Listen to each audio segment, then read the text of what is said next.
Penelope decides to get fancy and class the joint up. Today on the Whiskey Tank.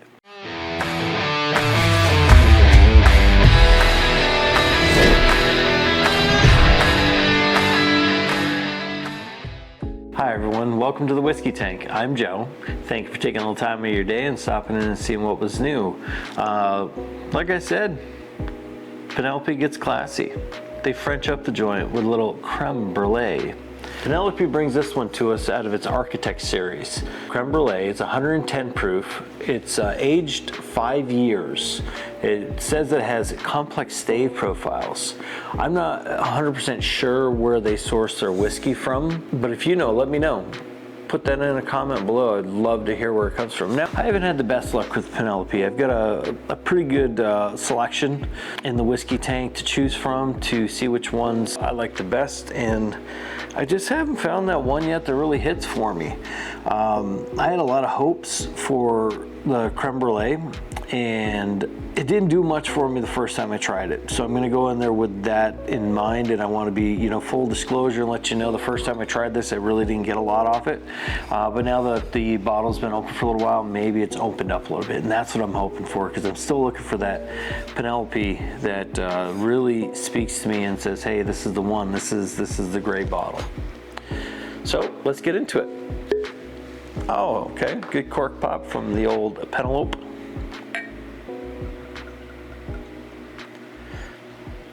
All right, on the color. Let's cork that. All right, on the color. So I'm getting a pale straw color from the Penelope today, and not really a lot of depth in there, right? So it's nothing that, and being 5 years, it's not like it's going to be extremely dark. I'm not expecting it to be extremely dark, but let's see how it is on the nose. Okay, so the nose has opened up some, and I guess that's something to keep in mind too when you're trying your whiskeys. At least in this case, I don't remember the nose being very, very strong the last time when I got into this, and it seems a little more intense now. And I am seeing why they call it Creme Brulee. So there's like vanilla notes out of it and a cream. It's like a creaminess. It's almost like an untoasted marshmallow. That smell, like if you were just to smell like a marshmallow in the bag or a fluffin' nut or something like that, it's kind of like that. So you get the sugary creaminess and definitely vanilla in there. There's not like a lot of alcohol coming off the glass, which is nice because 110 proof. I mean, to me, that's you're hitting kind of like right where you should be hitting for your proof. But yeah, that's what I get. I get vanilla and cream. Marshmallow, untoasted. Very distinct difference between this and like what I get off from like sometimes a double oaked or something where it's like that toasted marshmallow. There's nothing toasted about this. But all right, let's get it on the palate. Cheers.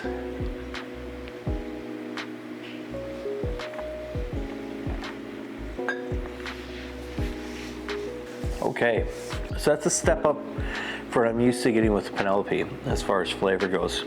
It's got a good mouthfeel to it. The sugars and vanillas and that cream all kind of sticks there.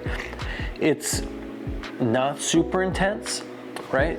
But it is. I mean, you can definitely see where they're building that Creme Brulee from. All right, so I get the cream, I get vanilla, I get sugar.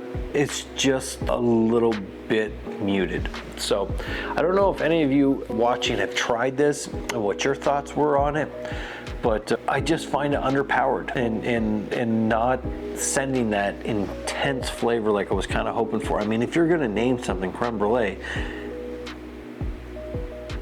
have it be intense. I mean, that's not too much to ask for, right? I don't think so. But those are my thoughts anyway. So I do see where they get the name. It does have vanilla and cream, kind of a little slight marshmallow smell on the nose, and then that transfers over the palate with vanilla and with a creamy taste with it, like it's almost like vanilla ice cream. So I could definitely see where they're getting the name. It's just not as punchy as what I would like it to be. I'm gonna give it another sip just to see. Yeah, on the second sip, it's a pleasant sip. It's enjoyable. I wouldn't go crazy hunting for it, but if you see it, It's not a bad pickup. I don't know if it's worth what they're asking for. I think it was like $79.99 plus tax. But it's not a bad whiskey. It's just not as intense as what I think something named Creme Brulee should be. Those are my thoughts on it. If you have different thoughts, put them in the comments. I'd love to hear what your take is on it. Also, what Penelopes do you like? As you can see kind of over here, I've got a collection of them, and you can't see some of them, they're in the back. But is there any reviews you want to see on Penelope? Is there anything you're thinking about picking up? I'm going to do a vertical of them at some point and just go through the whole thing and do them blind and see how they are. If that's something you think that you would like to see, let me know. I'm thinking about doing that vertical idea with some other whiskeys, 1792, Four Roses, Blanton's lineup, Weller's, Rainbow, different things like that. I've got some different verticals of like Larceny and the Elijah Craig series. I've got some in Turkey. So if that's something you're interested in seeing, let me know. Put it in a comment below. If you haven't yet, please subscribe to my channel. If you could do that for me, that'd be fantastic. We're getting some good interaction here from the audience, and I really appreciate that, but I want to continue to grow this channel. But if you haven't yet, please go ahead and subscribe to the channel. That would be fantastic. I'd really appreciate if you could do that. And if you don't mind sharing the video, that would be fantastic too. Get the video out to more eyes. That would be wonderful. But until next time on the Whiskey Tank, thanks for joining me, and cheers.